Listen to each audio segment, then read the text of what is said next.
A new survey delves into the views of undecided voters in key battleground states ahead of the November election.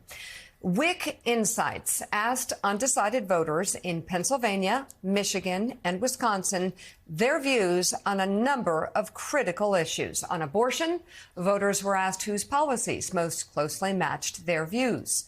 These undecideds were nearly 22% more likely to say President Biden's abortion policies aligned with their own. On who better understands their daily challenges, these undecideds were 5% more likely to say Biden does. But when it comes to their finances, these undecided voters were 9% more likely to say Donald Trump is better for their bottom line. A lot to go through here. Joining us now, the CEO and founder of WIC Insights, David Burrell. So, David, let's go through this. How do we know if these voters are truly undecided? Explain who was polled, how they were polled, and what is distinctive about this demographic. Thank you, Miki. Yeah, this is definitely a treat to be on here. And, you know, when actually Mark Halperin called me a couple months ago and said, hey, we're going to hear so much this election cycle about the masses on both the political sides of the 150 million people who are going to vote. But really the story of the election is about, you know, less than 5% of that, or at least the definitive story of like who's going to win the election. Yeah. And so we said, hey, we want to figure out a way to bring these voices out because we're largely always left in the dark on them. And so we went through a process of putting a plan together, not just to say, hey, can we find these people, find these undecided voters? Can we also, you know, survey them and then invite a good mix of them to participate in our focus groups? And so we started that process about 2 weeks ago and have been really happy with, you know, our ability to bring those voices out on a program like this and for you to kind of get these previously unheard of opinions out to the people. So before we show that, what was the overall one line bad news for Biden?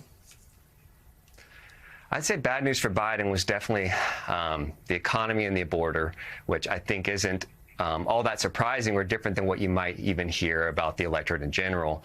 But even when you look at, and I know you mentioned personal family finances, that is more of a combination of, you know, yes, the economy, but also health care and entitlement programs and all these other type of factors that go into it. So even though Trump was performing better there, it wasn't as stark as the economy in general. When you look at the economy specifically, it was not good. Yeah, no, we're going to show in the focus group and really spell it out because it's fascinating. Where does President Joe Biden perform well? Well, as you mentioned, he performed well on abortion. And then I think if you look at Biden and then also the Democrats as a whole, when we ask, hey, who do you trust on these issues? It was very stark on a number of issues, whether it was climate, education, health care, and then federal programs, all of those issues when we did the polling. And some of that we saw in the focus group, Biden was certainly outperforming Trump on those. I want to take a look at the focus group that your firm conducted, because I think hearing from these types of voters really crystallizes what you're talking about here. Your firm conducted the group along with the interactive video platform Two Way, and it's made up of undecided voters, as we've been saying, from the three Great Lakes battlegrounds, Michigan, Wisconsin, and Pennsylvania, states that were narrowly swept by Donald Trump in 2016 and by Joe Biden in 2020. So here are the answers when asked what the best argument is for giving President Biden another term. Take a look. I agree with his stance on abortion. I mean, for me, that's probably the only positive I have right now. What other people think? What do you see as the best argument for another term for President Biden? I agree with you. Yeah, that's the only positive thing I've got going for him. He definitely shows more care towards disenfranchised people. Like, he's not one of the, hey, you know, you're on your own kind of people. And I personally agree with, you know, we should be supporting people who need support, and it should be kind of a collective good sort of thing. And I think, you know, he's not a socialist, but Biden definitely, you know, represents that far more than Trump does. And that's the case, I would say. I like what he did with loan forgiveness for college students and with their debt from loans for college. I think that was something positive he was trying to do. I think he's doing well with the carbon credits and the environmental issues. I think he represents something of a safe status quo choice. If that's a good thing or not, I'm not really certain. David, is the bottom line here he's not Trump? There were so many different answers. What was your takeaway? Yeah, I think that, one of the thematic things on those answers, and as well as some of the other things we saw in the focus group, was that no one in that focus group liked the way Trump presented himself.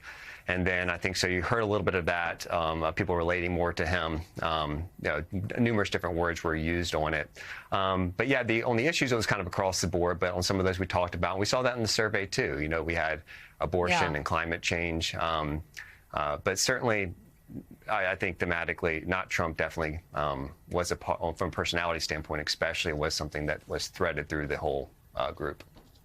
I want to show two more. The undecided voters were also asked how they think President Biden is doing on the economy. Take a listen. I think he's been absolutely disastrous for the economy. I agree. Raise your hand if you think President Trump's policies on the economy would be better for your family personally. Raise your hand. All right, so that is everybody. President Biden argues that his economic record has been very good. He said President Trump's was not as good. What are you keying off of, Sean? Since you had the best smile, and Virginia the second best smile. What are you keying off of to say President Trump's economic policies would be better for you? My past performance of my 401k. I know it was post 2020 and everything kind of flipped around, but you can't blame everything on 2020 for forever. We have areas here in Pennsylvania where it's just at a standstill right now. Like things are supposed to be being built and the interest rates are just way too high for people to invest and start moving around. And Virginia, just staying with you because Pennsylvania is near and dear to Joe Biden's heart. Are there Biden policies that you would blame for the problem? And if so, what are they?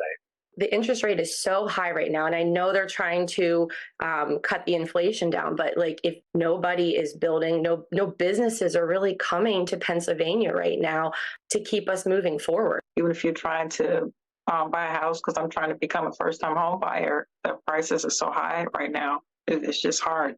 Is there anything Joe Biden could do or say between now and the time you vote that would make you feel differently about feeling that his policies would not be as good for your family on the economy?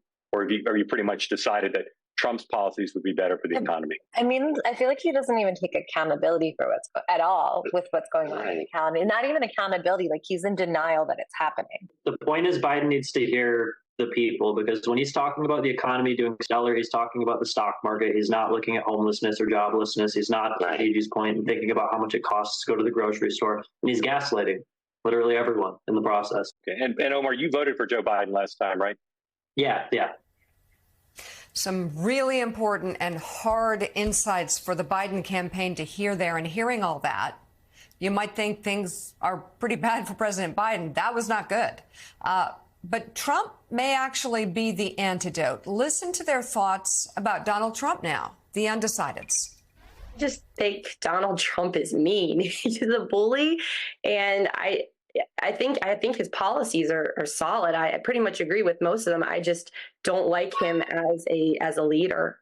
I don't think he does a lot to try to bring groups together. And from when he ran the last time, our country became so divided. I don't know if it's anything particular about what he said or did, but our country really picked sides on this, and it just got out. I feel like people forget about that, Sean. That's such a good point. It's like Trump is so volatile, and not only internal strife and conflict, but I don't feel comfortable with him calling someone with nukes Rocket Man. Yeah, and I think that so much behind social media.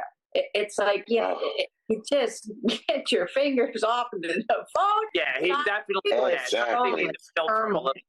It's a situation that went on at the Capitol for me that got really out of control.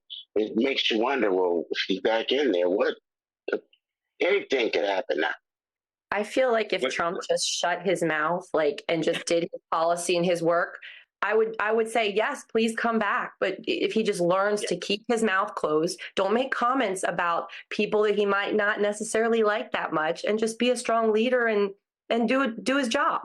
the divisiveness that he causes in the country is like the big problem. His policies could be great, but that almost undermines that all. His position differs based on his audience. And I mean, as a politician, that's a great skill to have, but it just makes him so untrustworthy to anybody who's paying attention that just seems entirely disingenuous. I think that right there is why Trump's changing or so-called changing opinions on abortion is falling flat to an extent. What we're seeing here with these such an important voting bloc, these undecideds, Trump is trauma, chaos, fear of the future, Biden, not so bad. David, you say there's opportunity for the Biden campaign to bring many of these undecided voters home. How? Explain that. Well, I think there's a couple things we saw even in the survey. When you look at the breakdown of this group of undecideds in these states, compared to Trump, more voted for Biden in 2020. So, there oftentimes when you look at these undecided voters or swing voters, you kind of look at who they voted for last time, and oftentimes, as we kind of say, they end up kind of coming home. So I think there's an opportunity there, but at the same time, I think, when you look at on the economic side of things, I think, one of the big takeaways from me, and we see it also in the survey and in the focus group, is that, the messaging on the economy it conflicts, or their campaign's messaging on the economy is certainly conflicting with what people are feeling. And we kind of saw that with almost every respondent. And so I think that that's something that there's an opportunity to maybe connect a little differently there and focus on some of the strengths that also help your family finances. Hey everyone, MSNBC has a new and improved app. You'll get real-time alerts and analysis, live blogs, in-depth essays, video highlights, and the best 2024 election coverage. Download the new MSNBC app. Here's how to do it. You tap on the App Store on your phone. You hit search on the bottom right corner. You type in MSNBC. You click on the MSNBC app. You click on Get or the cloud icon and enjoy it.